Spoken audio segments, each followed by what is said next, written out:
Mbaniriza ku TV yaffe kansubire muri bulungi abalabi baffe amanya n'eddoboozi Faima Sierra mu programu yaffe ebifa mu maka mwe tukuleeterera ensonga eziri mu maka abantu we babayisa mu maka ne mufunamu ekyokuyiga ate era ne mufunamu mu ngeri ki gye muyambibwamu notabeera eyo ne weewunika nga tolina buyambi.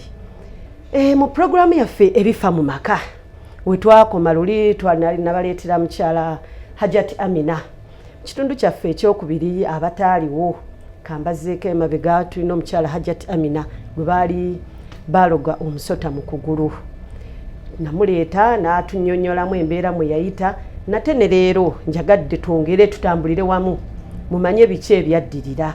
Hajati ono omusota guno mu mbeera eyo nga tetunnaba kumanya nnyo mu mbeera omusota nga gukyamulimu Hajati njagala agenda tubulira yali awulira atya yewe gwatuuka mu mbeera y'okuwona gwavaamu gutya byonna njagala byonna agenda kubitunnyonnyolamu naye nga tannaba kubitunnyonnyola Hajati Amina nsaba obuuze ku batulaba eyo. Abatulaba mbalamusizza amanya Hajati Amina nsinzidde wano London. Tutaataaganyizibwamu katono akomyewo bannyonnyole abalabi baffe aba KBS. Amanya Hajati Amina nsinzidde wano London. Kakati Hajati Amina katono nnyo njagala abatulaba eyo obabuulire omusota guno waguyina mu kugulu obulumi bwali butya. Kuba munaye omuntu nange wendi ukiŋŋamba naye oluusi ngenda n'enkibuusabuusa naye gwe munnaffe osobola tugamba tuwe gwalimu nga gukola bwe guti era mu kugira situmanyi gwavaamu gutya gwabula bubuzi byonna bye twagala tumanye mu kitundu kyaffe kino ekyokubiri. Obulumi bwo nga bw'onookeera ku makya n'ofuna ebisa by'omwana n'omuzaala n'agwa wali obulumi obwo tosobola bunyumiza muntu naye nga nkugamba nti nayita mu bulumi obwali bw'ekika ekyawaggulu oba obulumi obw'amaanyi nayita mu bulumi obw'amaanyi njira nenfuna ekitengo nembanga omulwadde w'omusujja kugulu nekubanga okutemeddwako nekubanga okusanyalala omusota lwe gwantambulanga nembanga azirise kwegamba obulumi bwali bw'amaanyi sisaagala kuddamu bunyumyako. Kati omusota ogwo nze nali mmanyi nti we gwalinga mu kugulu nga kugulu kwokka kwe kukuluma kyogamba omubiri gwonna walinga olumizibwa. Gwalina ng'essaawa zaagwo nga ndowooza yagukolerangako ebintu bye kati essaawa zaagwo bwe zaatuukanga ssaawa nga 9, 11 ne 11 ez'okumakya n'omwenda ogw'ekiro awo obulumi bwe bwantabukiranga ate bwe bwatabukanga nga nzenna omubiri gwonna mu musujja kunteekako kiwero nga ntuuyana nga bweno bwe gutambula bwe guzina mu mubiri bwe gwambuka ku mubiri eno waggulu egamba obulumi bwe nayitamu bwali bw'amaanyi nga saagala kuddamu bunyumya kasisa kati ndi bulungi. Kakati era nnyongera okubuuza mu mbeera eno ng'okyayina omusota mu kugulu watugamba Ssaalongo wamuyita Ssaalongo ye yakujjanjaba.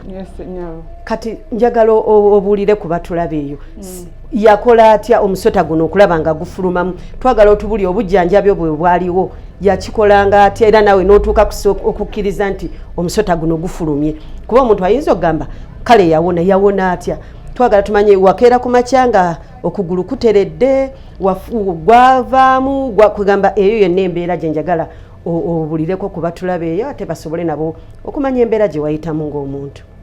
Kale kati bwe namala okulaba omukyala ku TV yandagirira Ssaalongo Asani namukubira essimu nengendayo nga bwe nakunnyonnyola luli era nafuna okusomozebwa kw'amaanyi kubanga abantu bonna buli yalaba ku kyandimu yadduka era Ssaalongo abantu be abasinga bamudduka bagamba atandise okuleeta babiyita nabyokoola omuntu abeera atya n'omusota mu kugulu era akuwonya atya ye alina maanyi kyago kugamba ebintu bingi abamwettanira ne bamwettanira abadduka abo ne badduka. Mpozi watugamba nti Ssaalongo yakujjanjabira waka. Kale yasooka nanzijanjabirako yampa obujjanjabi nga nkyali ewuwe naŋŋamba engeri gye nina obukozesa engeri nga twali mu lockdown tebatukkiriza kutambula nambuulira obujjanjabi bwe nina obukozesa era nabeerangaawo nga nkubidde essimu nga ngamba nti Amina saawa yakujjanjaba zuukuka okole kino. Amina otudde kola bwoti ne bwoti. Kwegamba ng'obujjanjabi businga twabukola siri naye. Toli naye. Kati mu mbeera eyo nti tewali naye. Obujjanjabi obwo bwali anti watugamba yali mwami musiraamu.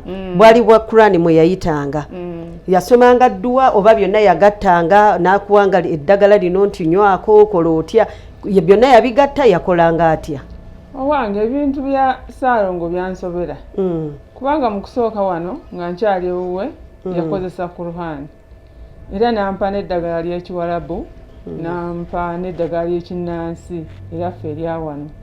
Pozza abalabi baffe abakatweyumbangako mu studio zaffe tulina omukyala Hajjat Amina gwe baaloga omusota mu kugulu.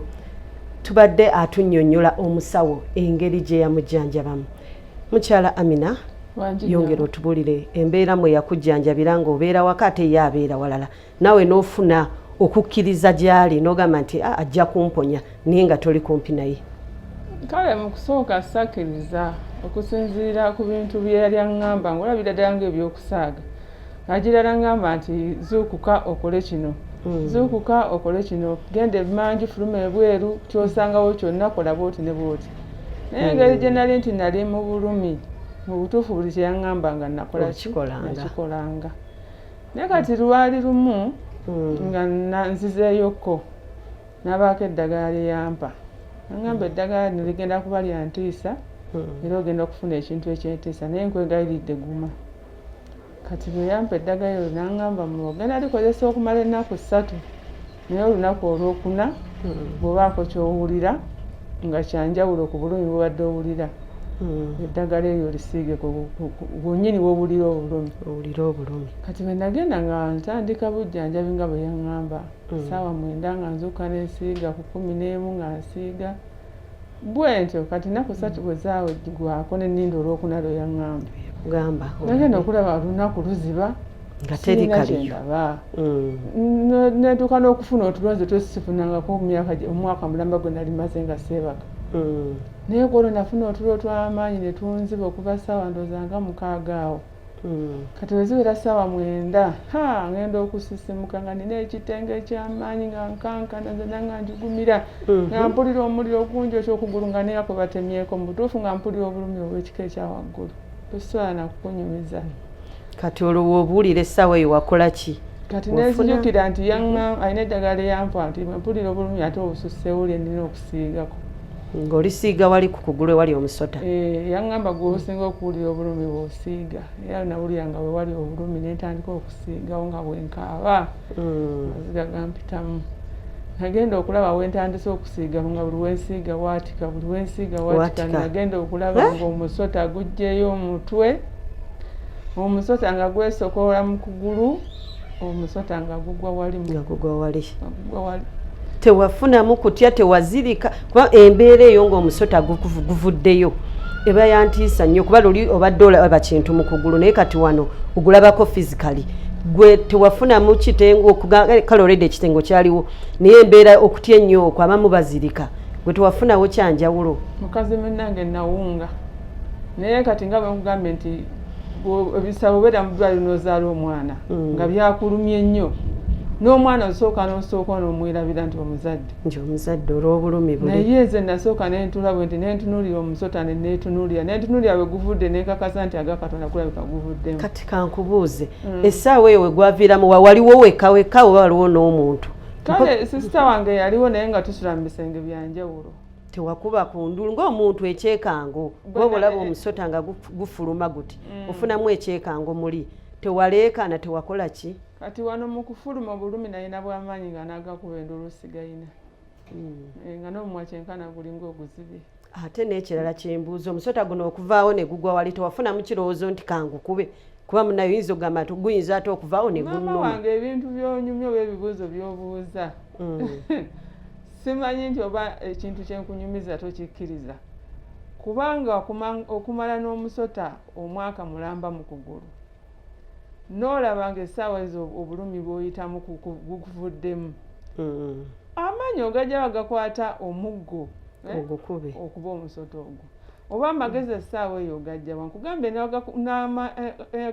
amagezi agakuba enduulu nkubire muganda wange ajje gasooka ne gambula oluvannyuma nagenda okulaba nga kyetaagisa nenkuba enduulu nempita muganda wange ne muganda nti baaba jangu olaba ekintu ekinvuddemu naye kati essaawa eyo we gwagwawo tegwa nti gumanyi okuyimusa omutwe weegu tegwayimusa mutwe kegamba embeera eyo nze ngifumiintirizaamu nti engeri gye nti ennyo omusota gugenda ne gusitula gutya omutwe gwe tewafunamu kiri nti oba teguyinza okumala gumbojje embeera eyo gwe wakola otya nti oba ogube baki blanketi ogubikkiraawo toyinaawo kintu kyonna kiwakola Saalongo yali ambuulidde n'agamba nti gwe bw'ofuna ekyentiisa kyonna tobaako kyokola omusota ogwo gujja kuvaayo eyo gujja kukoma gujja kujja eno ewange era bwe gwagwa ku tayozi ne gweyiringula bweyiringuzi nze nga ngutunuulidde kati ate ngenda okuyita muganda wange genda okujja okumugamba nti baaba tunula awo omusota gugwo guvuddemu mu kugulu nga ngamba nti ate guliwa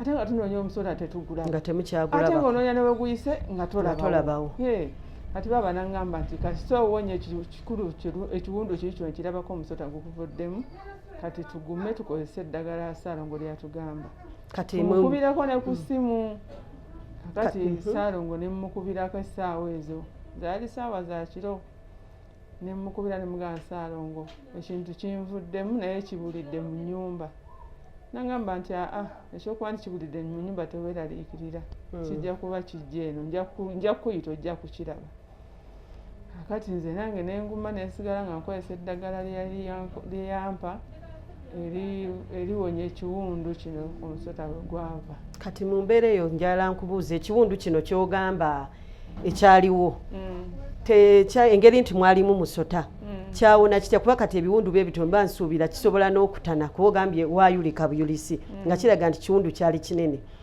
wakujjanjaba otya okugulu kuba wakozesera ddagala lya kinnansi oba wagenda mu ddwaliro ne bakuwa empeke n'omira wayita otya mu mbeera eyo ey'ekiwundu Saalongo yali yampa eddagala lye nnina okuteekawo pozi nga alina n'amazzi abawalabu agalukuya nga genteekawo genaazisaawo nenteekawo eddagala lye ly'ekiwalabu lyenasinga okukozesanga pozi neryo ekinnansi lyalingawo naye byonna kwegamba nga bw'omanyi nti omuntu bw'oba nga oli mulwadde ate nga oyagala kubeera bulungi buli omu kyakugamba oba okigezaako bw'atyo omukyala Amina yayita mu mbeera eyo nga yemuwulidde omusota gwavaamu ne gugenda wansi awo n'abeera n'ekiwundu kati mu mbeera eno ey'ekiwundu gye twagala tulabe ekiwundu kyatwala bbanga ki era yakozesa method ki okulaba nga ekiwundu ekyo kiwona oba n'enkovu waba ddala ekiwundu kyawona enkovu yo ekyaliwo yakola atya byonna mukyala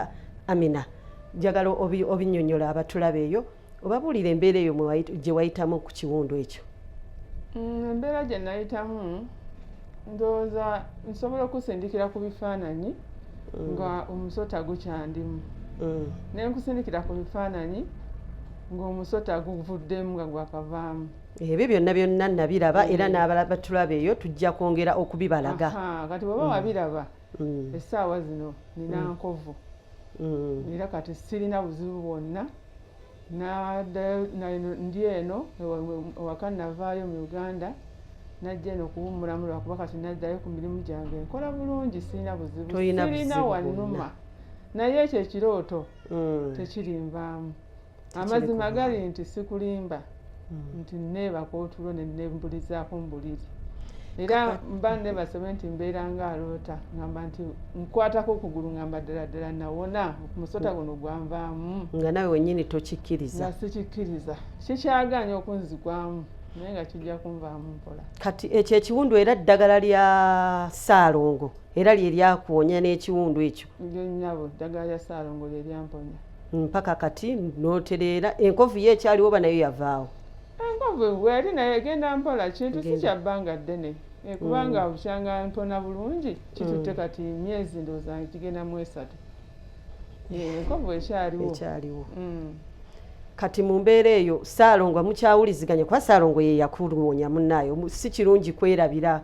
muntu akoze eki aba akuwonyezza omubuuliramu naye nga kyenjagala mbuuze era nga Saalongo kyokumuwuliza noono omwami ono eyakuloga oyo ye omuwuliza takyakuliko yakuvaako manyi mulimu abantu ajja n'akulemerako mu bulamu bwo n'obanga owona kino ate n'aleeta kino n'obanga kati mu mbeera eyo mwe njagala n'abatulaba eyo bannyonnyole Saalo oyo omwami eyakutuusa ku ekyo yamanya nti watereera mu byonna bye yakutuusaako n'abeera nga yakuvaako takyakulemerako oba embeera yonna ekutuukako onnyonnyolamu Ssaalongo n'abaako kakukolera nga ggwe.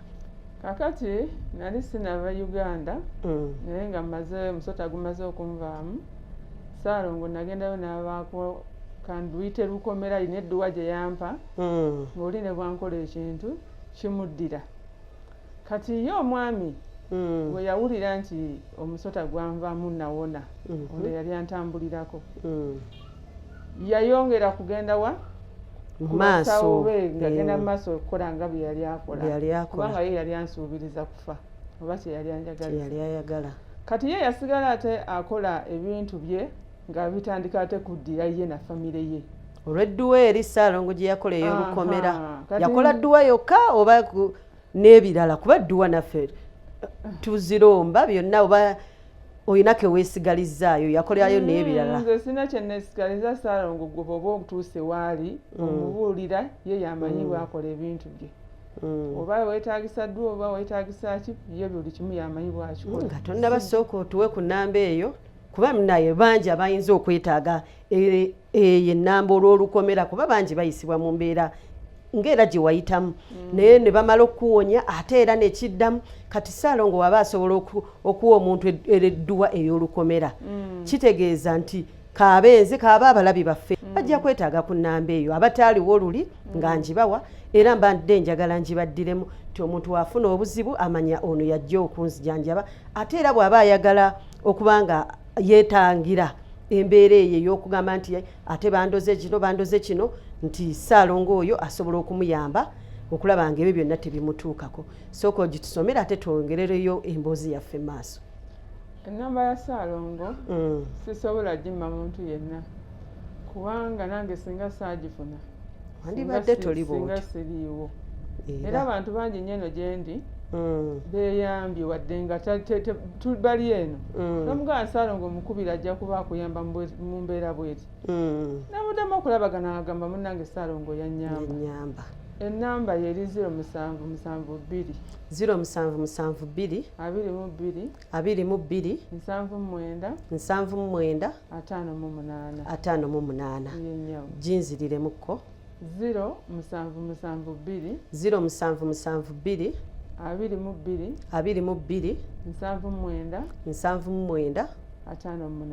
58 mpozi abalabi baffe bwetyo ennamba ya Ssaalongo nga bwe omukyala bwagisomye yeeyo oyo yenna ng'olina abantu abakutambulirako kuba mu bulamu bw'ensi eno tobulwayo bakutambulirako.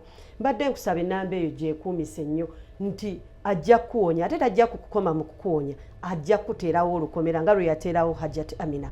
So ebintu bino tetubaweereza kunyumirwa naye mufunemu ekyokuyiga mufune nti bwe mba nfunye ekizibu ekiti ani annyamba ebyo binabyo byonna tuba twagala mubiyige ate era mumanye nti n'ekizibu oba okifunidde mu makaago si gwe gwe kisooseeko bino byonna tubibawa mufune obuvumu gye muli omanye nti bwe mba nfunye ekizibu kino sinze abaasoose n'omulala yakifunako oleme kufuna bizibu otuleyo weewunike nedda ffe weetuli nga ffe okulaba nga tukusobozesa okuyita mu mbeera eno mu mbeera eyo njagala mukyala Amina ayongere otunnyonnyola wakola ote kati awo mumaliriza okugamba nti omusota guvuddemu ofunye ekiwundu akutaddeko edduwa kati omwami ono atandika okuddamu okwagala okukola ebintu ki ekyaddirira awo ng'akola ebintu ate gwe tebikyakutuukako yakitegeera nti wateekawo olukomera oba ki ekyaddirira awo?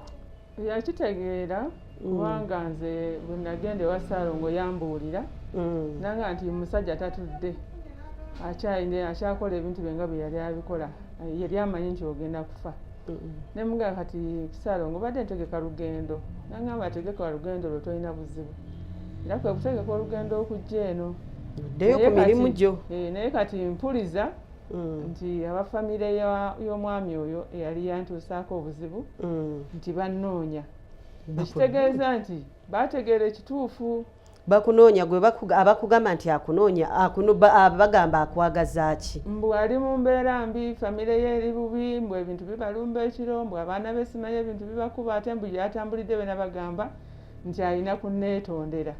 Gwe oba olina naawe kyewakola ng'omuntu okulaba nga... Nze ng'omuntu nakugamba ndi mukyala musiraamu. Era nakugamba nti lunaku lwe nasuula omusaalo nga obulumi bumpitiriddeko. Naye okuva lwe naguddako nze siva ku musaala, ate nze sirina kintu kye nsobola kukola muntu. Kyova olaba nga n'ebyo bye yakola byampisa bubi nnyo.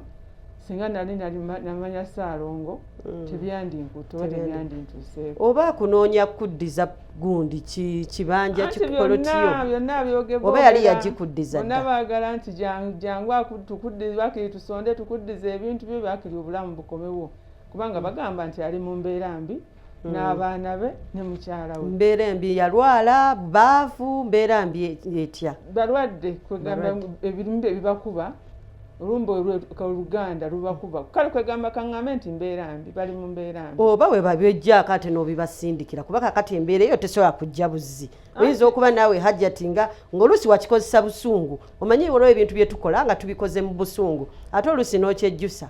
Kati nawe oyinza okuba wagamba kankole abeere bw'ati olw'obusungu. Nakugambye nti Ssaalongo yaŋŋamba nti omusajja asigadde akyankola ebintu, naye bw'anaasigala akyabikola bigenda kukosa famire ye, bigenda kumuddira. Mpozzi abalabi baffe, mbadde njagala tugabaneko ku bifaananyi bino ebya mukyala Amina ng'akyayina omusota mu kugulu, naye yonna oyo ayina embeera ennafu, ayina emmeeme ye nga nnafu, oba ng'omutima gwe munafu. Mbadde nkusaba weewungulemu osigale nga otuwuliriza nga totulaba, kubanga embeera gye yalimu etiisa, yennyamiza ate etiisa. Oba oluusi ng'emmeeme eyo nnafu nnyo osobola okusembeza ka baketi n'okateeka okumpi, kuba omukyala kye yayitamu kyali kyennyamiza nnyo nga kikwasa ennaku. Na bw'atyo kambibalageko nammwe mwerorereko. Saakera ku makya nekisanga nti kiri mu mubiri. Nze nali mukyala nga ndi mukyala mukozi. Era nagendako nenkolerako ebweru. Nafuna ku kasente akategeerekeka. Nenkomawo wano ewaka. Neba nga ngula ebintu nga bw'omanyi omuntu afunye kasente, nsuubula ettaka ng'eryo. Naye kintu kya ttaka era kye kyaleeta obuzibu. Gamanyi nti bintu byakusanga. Oluvannyuma okugulu kwatandika okuzimba. Naye nga buli kuzimba nga wawumuka olukutandisa okuwumukamu obutulituli luvaamu amazzi amakyafu, luvaamu amasira, omusaayi nga byegasa. Ndi mu bulumi obw'amaanyi, ate kyasinze okumaliramu ddala amaanyi. N'abalala abadduka baakomawo ne baleeta bannaabwe mujje mulabe omukazi alina omusota mu kugulu. Omukazi baamuloga omusota, naye nga sijjukira sinna nnyonnyola ki kyantuukako. Kati abasinga bagamba kati balabika mujja we, alabika bano abasaddaka abantu kwegamba bantekako. Buli emu ng'ayogera musango gugwe, naye nga nkaganyonnyola sinnakola ki, sinnagafuna. Gamba bikola nga mbikolera wano. Nangamba gwe olaba kyolaba kyonna yiwako.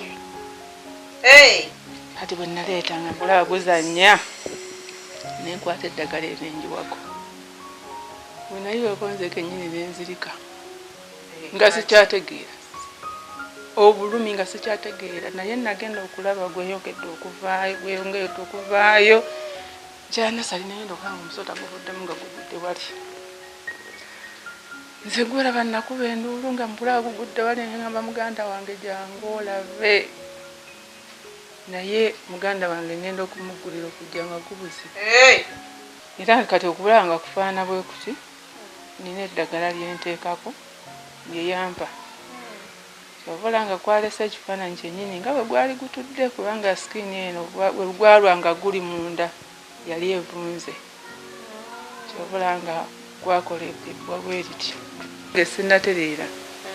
Nange sinnawona kiryawo kuba kati ndaba mponye kale okutwalizaawo mu kusiga. Tulinde like ebyo byonna biveewo oddewo okugulu kuddewo nga bwe kwali. Okugulu tekulina buzibu kubanga omwami yampa eddagala lyenteekako. Neyangambye ndinawadde mbugenda mu ddwaliro. Abalabi baffe abalungi, ebifaananyi nsuubira mu birabye. Mulabye embeera omukyala mwe yayita, obulumi bwe yayitamu, mukitegedde nti ebintu bya ddala abantu babakola ebintu abantu babaloga abantu bayita mu mbeera enyigirizibwa naye n'abeerawo mu mbeera yonna kye baba mutuusizzaako nabwe kityo mbadde nsaba Hajjati Amina atubuulire mu mbeera eyo eyaliwo nga abantu bange maze okubalaga ebifaananyi tunnyonnyolemu awo ekya Ssaalongo mwali mumaze nga amaliriza okukugira ogambye waddayo kati abantu njagala obasiibule obannyonnyolamu obawa bubaka ki obagumya otya nga ggwe yayita mu mbeera eno kale embeera obubaka bwennyinza okubawa butaggwamu ssuubi kubanga nze nali mpeddemu essuubi nga njagala kwetabulira butwambunywe nfe nveewo naye toggwamu ssuubi bantu bangi gye bali mu mayumba nga balina ebizibu naye essaawa zino ye afunye ne chansi okuba nti nze andabye essaawa zino nange bwe nafuna chansi okulaba omukyalo oli gwe bali baloga obusajja mu kyenyi naye kati bw'obanga naawe ofunye chansi ng'olina ekizibu oba sigwa okirina nga munno oba muganda oba jjajjawo oba maamawo oba neyibawo oba mujjawo bannange taasa ekintu obulamu kintu kizibu nnyo kyo kizibu ate buli omu ayagala obulamu nze kati awo magezi gemba mbawa kati bw'oba owulidde Ssaalongo Asani nze Ssaalongo oyo bannange sirina kyamwogerako kyokoddemu kale obawe ku ndagiriro ya Ssaalongo kuba ndaba Ssaalongo omwenyumirizaamu ddamu obawe ku ndabikubo kubanga nze n'abasawo abazungu baali bannemeddwa endagiriro ya Ssaalongo eri 0772 0772 22 22 79 79 58 yennyabo 0777 772 772 22 22 79 79 58 kaakati njagala Hajjati nawe osooka otubuuliremu mu mutima gwo muli ono omwami wamusonyiwa kuba oŋŋambye nti bakunoonya naawe njagala ombuulire nga ggwe wamusonyiwa era bwe baba wamusonyiwa mu mbeera eyo kyasobola okuddamu okukolagana naye oba kale nga siiye kati nga ffe okyayinza okugamba nti kanziremu neesiga omuntu ono addemu ankwasaganyize kuba bagamba omulimu gwo kugula na kutunda ate era waddayo e London okyayinza okuddamu okwesiga omuntu yenna okugamba nti ono kanzirukanyiziza emirimu kwegamba ogwo omutima okyagwina oba wakyawa n'okyawe yakikola naffe ffenna n'otukyayiramu abataalimu ebyo byonna biba bya Allah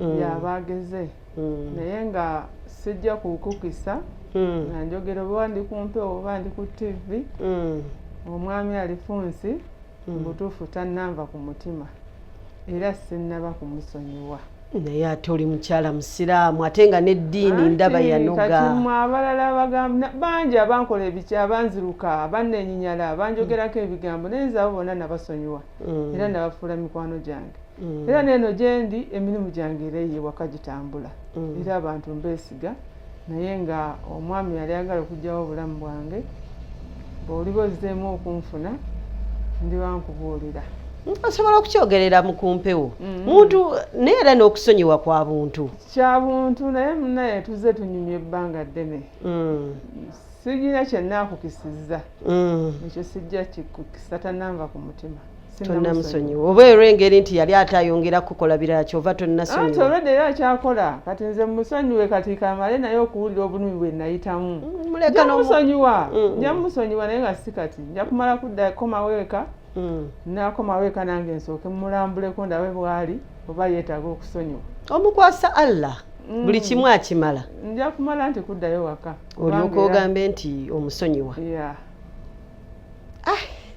bw'atyo Hajjati Amina si mwetege kusonyiwa kati olw'embeera nammwe gye mulabye gye yalimu kuba okugulu mukulabye byonna mubirabye ngezezzaako nembibalaga naye mu mbeera eyo katusabe Allah amuwe ekisa amuwe omutima ogusonyiwa asobole okusonyiwa omwami olinga bwe bagambye nti omwami amunoonya ne famire emunoonya osanga mukadde mu mbeera eno ajja genda mpolampola ayiga okusonyiwa n'okwerabira ebyamukolebwa ate era tusabe n'omutima gubyerabirire ddala ekitundu kyaffe bwe kiti bwe kigenze mbasaba nate mu kitundu kyaffe ekirala mwongere mutugoberere mulabe byakkirawa.